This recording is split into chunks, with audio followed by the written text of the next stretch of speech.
And then comes Sigmund Freud to third and most important point of view regarding the model of our psyche, and that is topographical. Now in this topographical model of psyche, or in this topographical point of view, what Sigmund Freud would be doing, he would be talking about two different models of our mind on the basis of topography. Now he would make two different distinctions of our mind, and now would he be making that famous distinction of our mind into three types, a division of our mind into three categories. Now Sigmund Freud tells us, you and me, that our mind, besides having this dynamic and economic point of view to it, is divided into three types, into three forms, three divisions, whatever you wish. And what are these three aspects or types or divisions of mind? Sigmund Freud says there is conscious mind, there is preconscious mind, and there is unconscious mind. Now, in the topographical point of view, this is the first distinction of mind. The other distinction of mind in topographical point of view is based on id, ego and superego.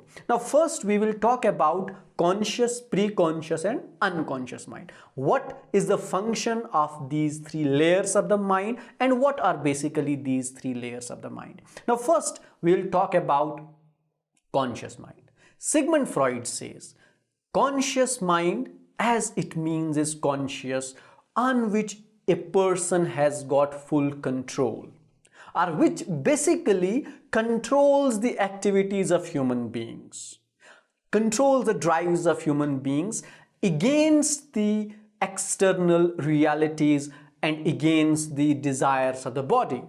Now, any desire that arises in our body or our body demands or wishes, as I said earlier, cannot be fulfilled. Who would censor this particular desire? Sigmund Freud would tell you, conscious mind. That is why if there's a person who commits an action which is, bad, we would tell him, with anger, have you lost it? Don't we say, have you gone mad? Are you not in your senses? Have you gone blind? Now, these are some of the remarks that we would make. Basically, when a person does such kind of an act, for that matter, violent act, in that circumstance or case, what we say that his conscious mind has been overtaken by his desire of the body. But in most of the cases, in most of the human beings, it is conscious mind who keeps a check on the body, who keeps a check on our desires. Desire would arise anytime, anywhere, in anyone. As we know that we are not the angels, we are the human beings who are but a bunch of the desires. So desires would be there, but conscious mind often than not is stronger than our desires. And he keeps a check on these desires through ego, for that matter.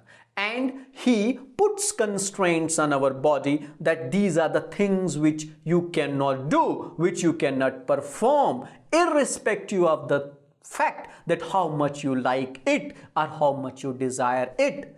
If the conscious mind thinks that this particular act will bring in punishment rather than reward, he will make all the attempts to stop it. So this is the function of conscious mind, to keep us in a normal sense of the word, normal, to keep us mentally fit, to keep us healthy, to stop us from doing anything which will harm others but in return will harm us. But the ego will always try to preserve itself, Now, as long as this conscious mind is sound, is better than the desires, is stronger than the desires, a man would not, for that matter, commit a wrong act. That is the conscious mind. And this conscious mind is in full swing or works in its best capacity when a person is awake. When he sleeps, it is then that conscious mind would not be in its best shape or working in its best capacity. The second layer or the second division or the second type of mind that Sigmund Freud discusses is preconscious. Now this would be the second stage of the mind. Now preconscious is that state of mind or that part of mind where human beings or the conscious mind puts certain thoughts and desires. But he has full control over those desires. And these are the desires which are not very aggressive in nature. He says, whenever a mind wishes, or whenever a person wishes, or whenever the conscious mind wishes, he would recall those thoughts. Say for example, you love to think about a person, you love to think about a thought, you love to think about an idea. But that idea is not very aggressive, is not affecting your body or mind that much. So you love to think about that particular thing, person, thought, idea. Say for example, when you are idle. So when you go to sleep, when you are idle, what you will do, you will recall that thought, recall that person, recall that idea and think about it as long as you wish. But it's not affecting your personality to a great extent.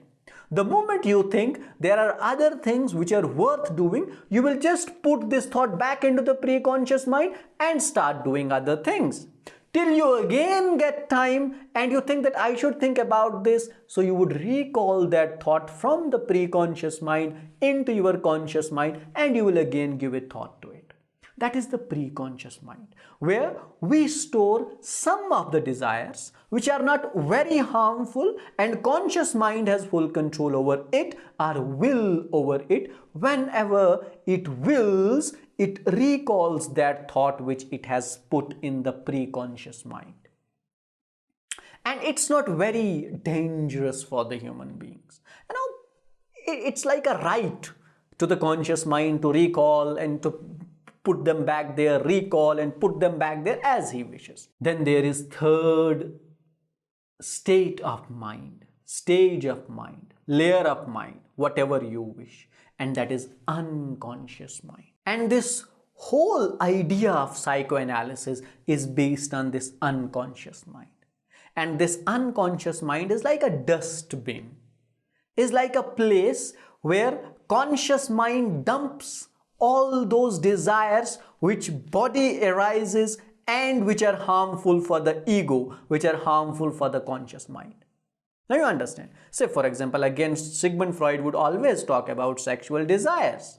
It arises in a person, but it's not easy for him to fulfill. So what can he do or she do?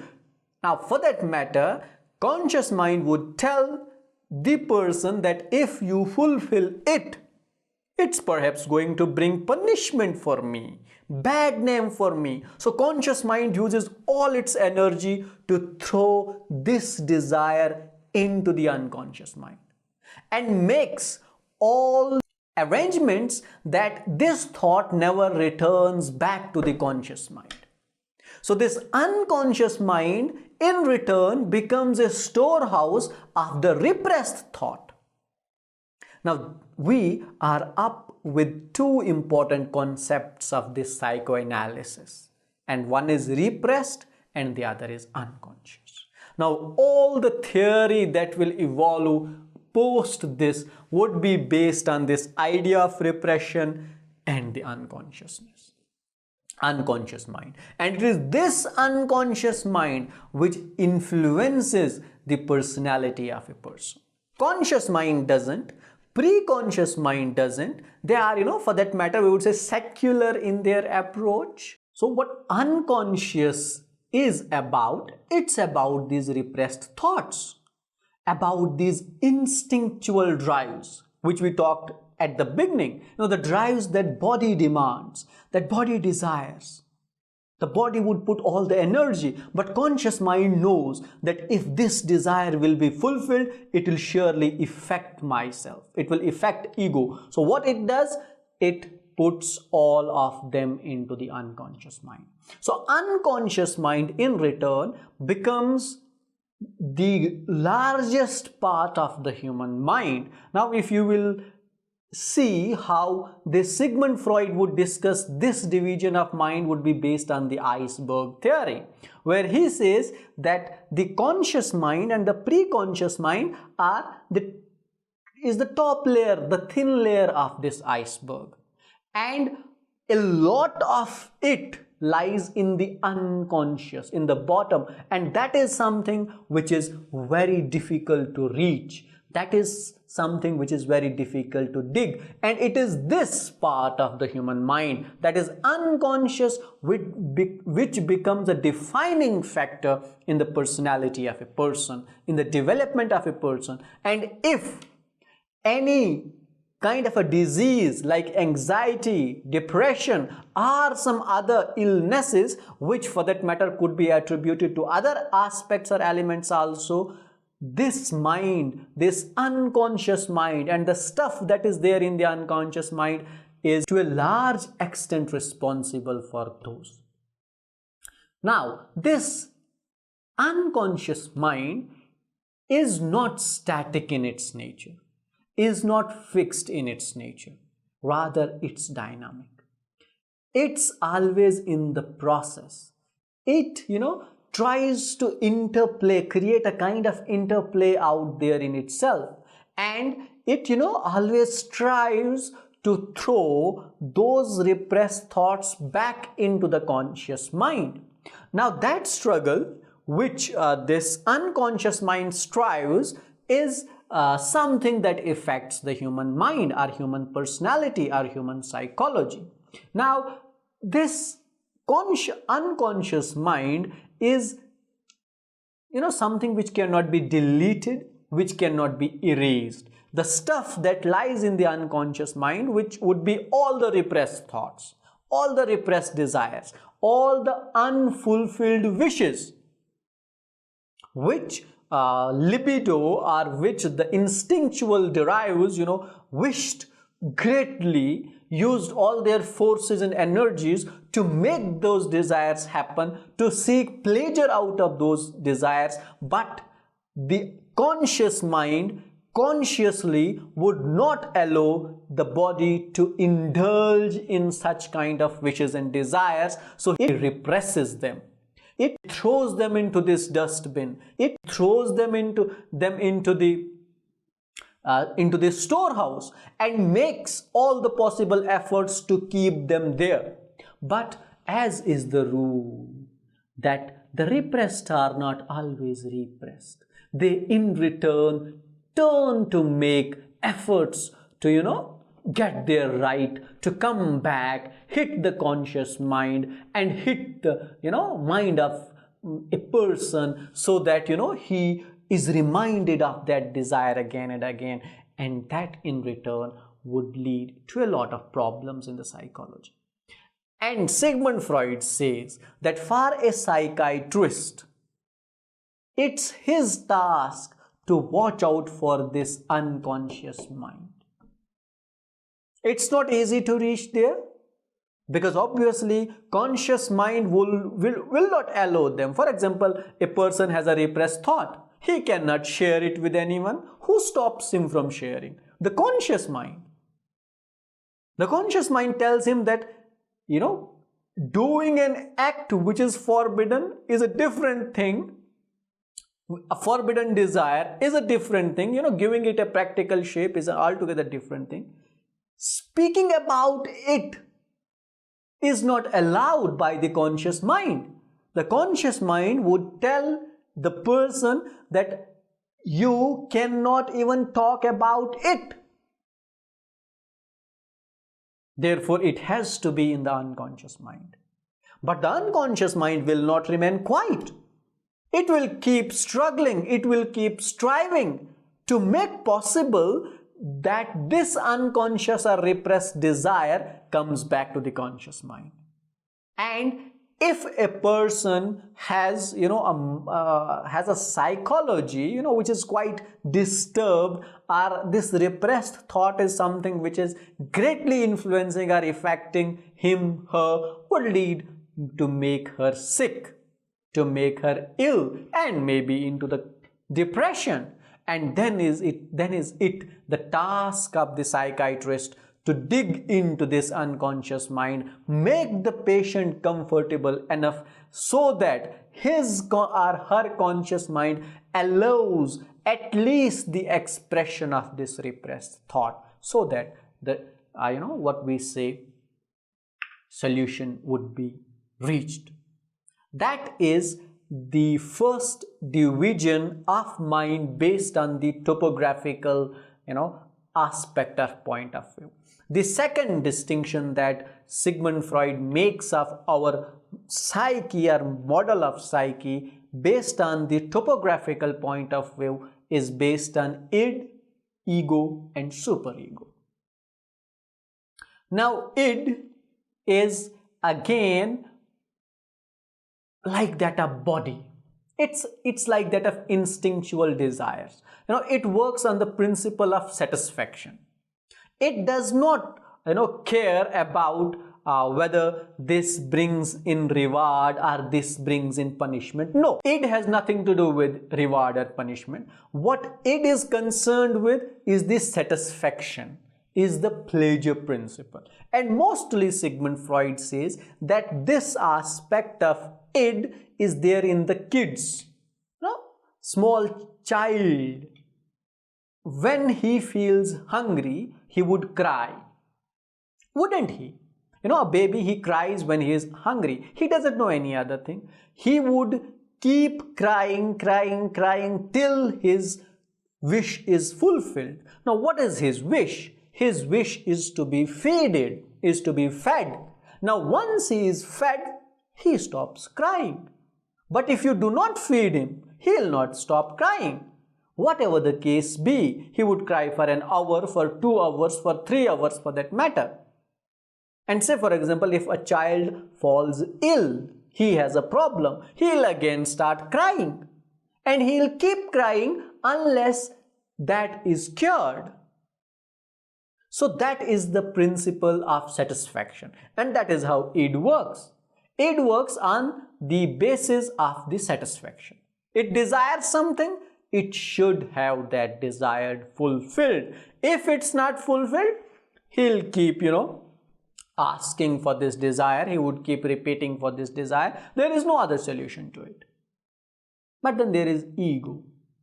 Ego is slightly different, as I said earlier. Say, for example, there is a child who has come out of this stage of id, this mind of id, is grown up, and again he is hungry. And he asks her mother for food. But her mother would tell him or her, the child, that the food is not ready. Now, this child in ego will obviously not cry. Because if he starts crying, that would be the stage of id. He will wait till the food is cooked and is served, and he will obviously eat. Now, this ego brings impatience and perseverance in a person.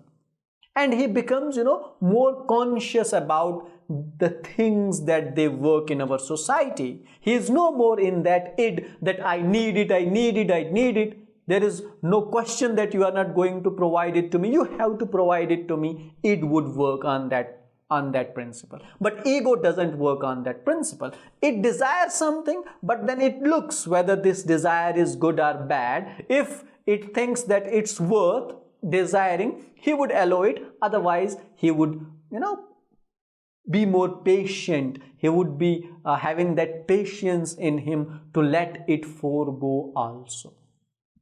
Then we have the superego. Now, the superego is more about conscience. It's more about reward and punishment. Now, a person cannot be forced to commit a particular act. Now, if he is asked to do or indulge in a particular act, he will first, give a detailed thought to it. For example, you tell a guy you should smoke. He will not start smoking instantly. He would first think that should I smoke? What if my father finds out that I am smoking? What if my elder brother finds out I am smoking? What if my mother finds out I am smoking? Now, if I am caught, I'll be punished. So he'll think, no, I'll not smoke. What if I do not smoke? I'll be praised. Say, for example, a person says, you have to do a good deed, good thing. Now he'll again think, what if I do this? What if I achieve this? Obviously, maybe his father has told him, I'll gift you a bike, I'll gift you a car, I'll gift you a watch, I'll gift you a mobile. So what this person will do, he would put all his efforts in making this possible, because what he finds in it is reward rather than punishment. So this superego always attempts to find out whether an activity or an act or a desire that is there, if it gets fulfilled, in return, what shall I get? Reward or punishment? And most of the human beings would go for the reward. And that is why we have a better society. Now, when the case is such that this idea of reward and punishment is over, and mind has got no control over this reward and punishment theory, and one person thinks that reward is not important and I am not going to be punished, it hardly matters. It's then when human beings mostly turn violent. And human beings can go then to any extent. Murdering a person, it is not easy unless a person has overthrown ego and superego and is only in that id state, where his conscious mind is not that stronger, where his desires are more stronger than his principles. It's then when a person would turn to be a murderer, would turn to be a criminal, would turn to be a rapist, would turn to be anything that he is. But as long as superego and ego are there, they are functioning normally, and a person is reacting to it normally, he will always choose things which would reward rather than punish. Now that is the second division that Sigmund Freud would make of our mind based on the topographical point of view. Now this was about the model of human mind. We discussed 3 points of views. One was dynamic, the other was economic, which were more or less the same, where mind was not divided into any kind of layers. It was mind versus body. Body would have a desire, and then mind would be a censoring organ, a censor element, wherein it would censor that particular desire, considering its implications, whether he would be rewarded for it or he would be punished for it. And that would be like self-preserving ego. And then we discussed the topographical, where we discussed more detailed elements of this mind, and where we also shifted from body to the unconscious mind. Body and unconscious mind would be like not similar, but on the same track.